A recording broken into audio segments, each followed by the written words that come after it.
Today we will see the curriculum part 2. So the steps in the curriculum are there are 4 steps. First one is formulation of educational objective. Second one is learning, the selection of learning experience. Third is effective and efficient organization of learning experience. And fourth one is evaluation. We have already seen the educational objective in another presentation. So we will go into the second one, selection of the learning experience. A learning experience is something in which the student actively participates and which result in a change of behavior.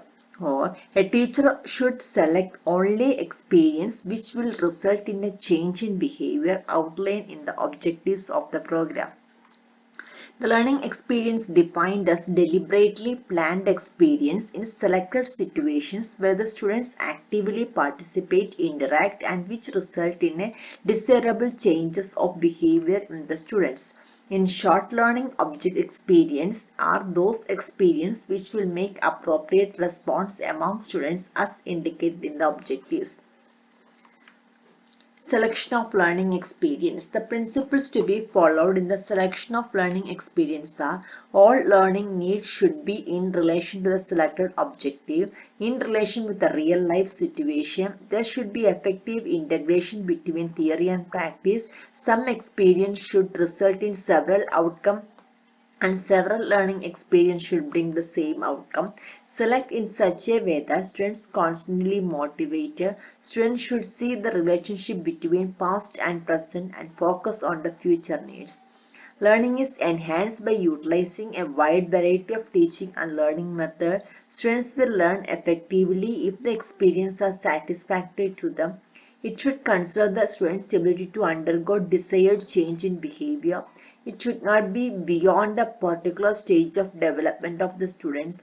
It should select according to the needs of students, and every student should be given same learning experience. It should provide equal chance to all students. Characteristic of a good learning experience include: it should allow learning by doing, it should create motivation and interest among the students, it should challenging to the students, it should satisfy the need of the time, it should be able to bring multiple outcome in students, it will help the students to acquire needed knowledge, skill and attitude, should helpful in gathering information. All experiences are well planned and selected, should be helpful in attaining the educational objectives. Criteria for selection of learning experience include: it should be consistent with philosophy of the institute and able to achieve the objectives of the program. It should be varied and flexible. It will give a student opportunity to practice the kind of behavior, provide opportunity to independent thinking and decision making. It should be adapted to the need of the student, should arrange in a manner that provides continuity, correlation, integration of theory and practice, and were well planned and evaluated cooperatively by the student and the teacher. It should give appropriate weightage according to the relative importance of various learning experience and content. Role of teacher in selection of learning experience. The teacher has to prepare relevant instructional objectives. Principle of learning should be kept in mind. Arrange the content in accordance with the planning. List the teaching points, students' ability to be developed, decide on teaching method, analyze and organize the elements of topic skills into effective learning experience. Suitable reference has to be referred. Provide guidance and counseling for the learner. Organization, it should be done. Organization of learning experience should be done carefully, systematically, and sequentially. The first principle is that continuity, sequence, and integration. Continuity is achieved through building each experience on one after another. Sequence, building learning experience one over the more deeply and broadly, and integration, relating the learning experience in such a way that learner gets unified view of what thing has to be followed while organizing learning experience. Then another way is vertically and horizontally. Vertically, the learning experience plan for the entire curriculum have to be arranged in such a way that the learning progress week by week, month by month, year by year, and continuity and sequence are maintained. Horizontally means the learning takes place in different times are automatically related to the learning of other situations or subject. Principles to be followed while organizing the learning experience. should be so organized that succeeding experience build upon those which preceded. Learning experience in one area should relate to another. Learning experience utilize the allotted time in a cost-effective manner. Learning experience organized in broad areas in order to facilitate learning experience in another area. Broad principles of education has to be applied. Ample opportunity should be provided. Clinical experience and assignment should be evaluated on the basis of experience provided to them. Elements of organizing the learning experience include grouping the learning under the subject heading, preparation of master plan for the curriculum, placement of learning experience in total curriculum, preparation of correlation chart, organization of clinical experience, type of teaching system have to be followed. So these are the 6 things you have to keep in mind while organize the learning experience. We'll see one by one. Grouping the learning under subject heading. Practice of grouping the learning experience under subject heading is the most preferred method of organizing the learning experience. In nursing educational program, the subject matter can be grouped into humanities, behavioral science, nursing science, and medicine. Second is preparation of master plan for the curriculum. Preparation of a master plan will guide the teachers in the placement of subject matter and clinical experience. This will give a clear picture as to how, in which year, and what stage is the subject matter is going to be taught and the relevant clinical experience to be offered. Guide the teacher in the placement of each subject and clinical experience prepared on the basis of requirements given by statutory bodies like INC and universities. It should contain hours of planned instruction and required hours of clinical experience per year. It should explain total duration of the program, explanation of different course of study with special reference to theory and practice, total allotted hours in terms of theory and practical of each course, course plan for each course with details like total unit hours and objectives of each unit, guidelines for providing practical experience, mass rotation plan, etc. Teaching learning methods, scheme of evaluation, detailed student activities like co-curricular activities and vacations, etc. Third is placement of learning experience in total curriculum. All elements of curriculum should be related to one another. The learning experience should be organized that they continuously reinforce each other and broaden and deepen the understanding skills of the learner. Following the principle of sequence, integration, correlation will help to organize in an effective manner. Fourth one is preparation of correlation chart. This helps to identify the extent of correlation achieved in total curriculum in relation to the different courses of study and various subjects and clinical experience offered the program. Fifth one is organization of clinical experience done on the basis of syllabus and regulation laid down by INC and universities. Clinical experience related to each course should be planned in accordance with the objective. Preparation of a clinical rotation plan. In nursing, it refers to regular, successive and recurrent posting of various groups of nursing students belonging to different classes in specific area like OPD, ward, labor room, pre-HC, etc. Clinical rotation plan is the statement which explains the order of the clinical posting of various groups of nursing students belonging to different classes in relevant clinical areas and community health settings as per the requirement laid down by the statutory bodies. A well-planned clinical rotation will help the students to gain maximum experience from one clinical area. So this will contribute towards the attainment of overall objectives of educational program. Factors to be considered in planning clinical rotation plan. Requirements stated by the statutory bodies. The objective of the course. Only limited number of students can be posted in particular clinical area, especially in critical area. So number of students in each class should be taken in consideration while preparing the clinical rotation plan.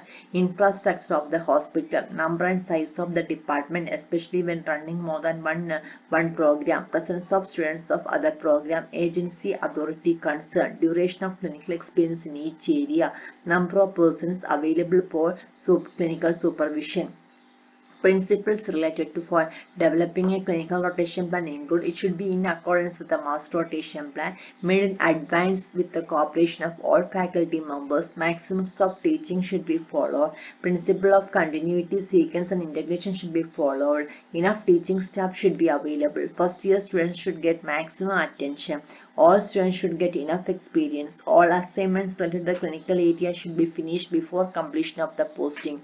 Overcrowding should be avoided. Responsibility of nursing staff in clinical area include to demonstrate a high standard of patient care, to create an atmosphere which encourages learning, to assist the nursing faculty in preparation of the clinical rotation plan, to ensure the student receive maximum learning experience, to have well organized and accurate nursing record system, to participate in orientation program of students, to make evaluation reports in connection with students' clinical experience, to guide, supervise, and evaluate students' performance wherever possible, to participate and cooperate in clinical teaching program.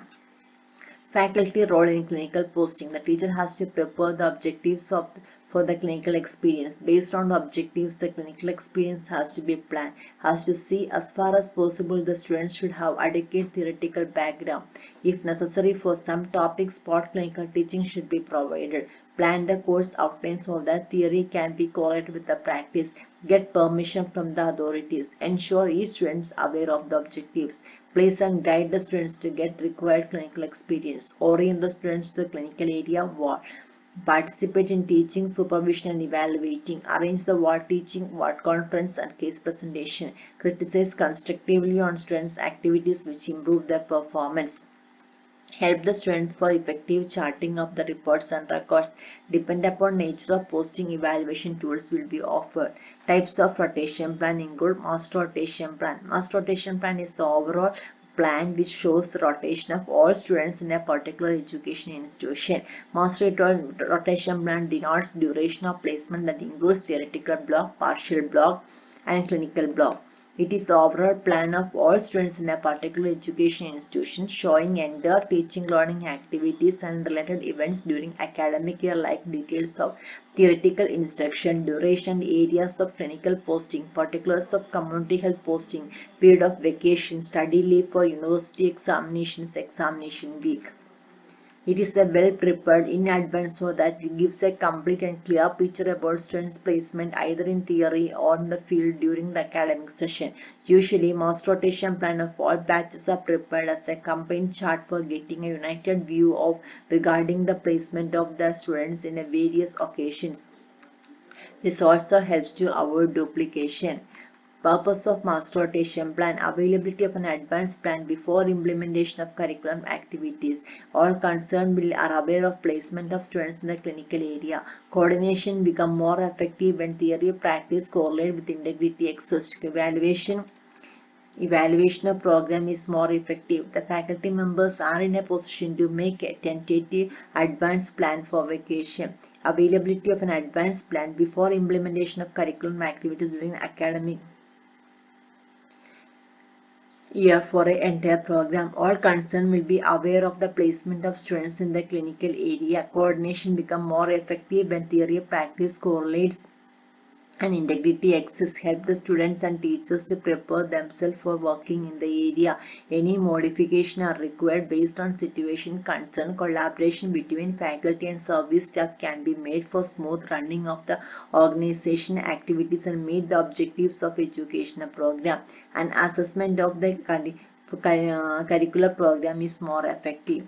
Principles of master rotation plan. It is planned in accordance with curriculum plan for the entire course. Plan in advance for each student in the class for all years. Plan the activities by following maxims of teaching. Post the students based on their background, preparation, extent of guidance. Plan to build on previous experience. Plan for all students to enter and leave at the same time. Second is individual rotation plan. It is made to make sure that each student in a particular block posting undergoes experience in that area. In nursing education, clinical rotation refers to regular, successive and recurrent posting of various groups of nursing students belonging to different classes in specific nursing field, that is OPD, specialty, ward, OT, delivery room, clinics, community health fields, clinics, outreach centers, sub-centers, health centers, schools, etc. It helps the students to gain maximum experience from clinical area and community settings. Clinical rotation plan is the statement which explains the order of clinical posting of various group of nursing students belonging to different classes in relevant clinical areas and community health setting as per the requirements laid down by the statutory bodies. It will contribute towards the attainment of overall objective of the nurse educational program. The sixth one is type of teaching system has to be followed. The first one is complete block or teaching block system. It can be teaching as well as clinical block, where some period only for theory and some period only for clinical. Advantage: the students can concentrate on the subject matter. All students in the whole class have to attend, so necessity, no necessity for to repeat the class. And planning the curriculum become easy and correlation is made easier when posting all students in a clinical area. After study block, clinical administration is easier. Partial block system: in the students in the clinical area either in the morning or afternoon based on the clinical instructions and requirements will be will have a theory class in the morning or afternoon according to the clinical posting. Then the third one is study day system. One day in the week is completely planned for the theory class. Then evaluation of the curriculum. It involves the assessment of philosophy of the institution, program goals of the institution, nursing content taught in each course, course objective, teaching learning methods, course evaluation methods, and relationship of non-nursing courses to overall plan of studies. What is curriculum evaluation? The purpose of curriculum evaluation is to determine whether or not the newly adopted curriculum is producing the intended results and meeting the objectives that it has set for, and it is an essential component in the process of adopting and implementing any new curriculum in educational setting. Another purpose of curriculum evaluation is to gather data that will help in identifying areas in need of improvement or change. Why curriculum evaluation is necessary? There are several parties or stakeholders interested in the process and result of the curriculum evaluation. Parents are interested because they want to be assured that their children are being provided with a sound, effective education. Teachers are interested because they want to know that what they have teaching the classroom will effectively help them to cover the standards and achieve the results they know parents and administrators are expecting. The general public is interested because they need to be sure that their local schools are doing best to provide solid and effective educational programs for the children in that particular area. Administrators are interested because they need the feedback on effectiveness of their curricular decision. Curriculum publishers are interested because they can use the data and feedback from a curriculum evaluation to drive changes and upgrade in the materials they provide. In the end, the goal is always to make sure that the students are being provided the best education possible. Because of the curriculum is a huge part of this curriculum evaluation means deciding whether or not chosen curriculum is going to bring school closer to that particular goal. The Taylor model. Taylor model is a curriculum evaluation model that takes into account information from active learner and pays close attention to how well the goals and objectives of the curriculum are supported by experience and activities provided. Was named after its creator. Ralph Taylor was focused on four main areas. The first one, purpose of the curriculum being evaluated, that is the objective, experience that provides and support that purpose, how these experiences are organized, how these outcomes are evaluated. It has been criticized, however, it is for its simplicity and because of assessment is a final step rather than ongoing part of the process. There is evaluation of 5M. The first is man, that is personal, involved, money. Materials means evaluation of textbook, literature, methods, the teaching learning methods, minutes, whether the adequate time is given for the theory and practical in each course. Principle of curriculum evaluation: to what extent the objectives have been achieved. Objective for evaluation should be in terms of behavioral and in terms of content which is placed through the which behavior is to operate. Plan of evaluation should be comprehensive enough to measure adequately the behavior which are considered important or significant. Techniques and methods on the basis of specific behaviors expected and measured. The decision on whether the student had adequate experience in a given area should be in terms of excellence of performance and not in terms of the time spent. Records of clinical practice should reflect the objective of the practice and give the evidence of the extent to which the students have achieved the objective. Variety of tools for the instrument. Curriculum revision or changing the curriculum. It includes three processes: addition, deletion, and reorganization. Steps of curriculum revision. First one, curriculum development and evaluation. We have to develop a curriculum development and evaluation committee. Stage 2. Study carefully the existing curriculum and identify the strength and weakness. Stage 3. Detailed study of existing curriculum content to see whether they are still relevant and appropriate to meet the knowledge base adequate for the changing role of the professional nurse. Stage 4. Establish criteria for decisions about needs to go to the curriculum and what needs to come out and how the curriculum materials and methods might be changed. Stage 5. It involves the design and writing of the new curriculum changes, and these may include the revised philosophy and aims of the curriculum, including new intentions and purposes. Stage 6. Actual implementation of changes put into action. Stage 7. Following the implementation of new changes, evaluate the effect of those changes, and it is with the evaluation that this final stage is concerned. Next is syllabus and curriculum. Curriculum is a very general concept which involves consideration of all complex of philosophical, social, and administrative factors which contribute to the planning of an educational program. Syllabus, on the other hand, refers to that sub-part of curriculum which is concerned with the specification of what unit will be taught. Difference between syllabus and curriculum. Curriculum is the wider term combined with the syllabus. Curriculum covers all the activities and arrangement made by the institution throughout the academic year to facilitate the learners and instructors, whereas syllabus is limited to a particular subject or a particular class. Although the two are used interchangeably in some contexts, it is important to note distinction. Curriculum is much broader term than syllabus. It is the administrative piece of work that includes all relevant information about the course and aims, objective, rationale for studying it, learners and their proficiency level, content of curriculum, implementation of curriculum, assessment and evaluation, the role of parents, administrators, etc. So curriculum includes syllabus as well. Syllabus, on the other hand, refers to more specific subject area. The syllabus is a document handed down by the government that mandates what must be taught and how it must be assessed. It also makes suggestions for how it must be taught. Curriculum is developed by the teacher or the teaching team and is made up the experience students will have in the course.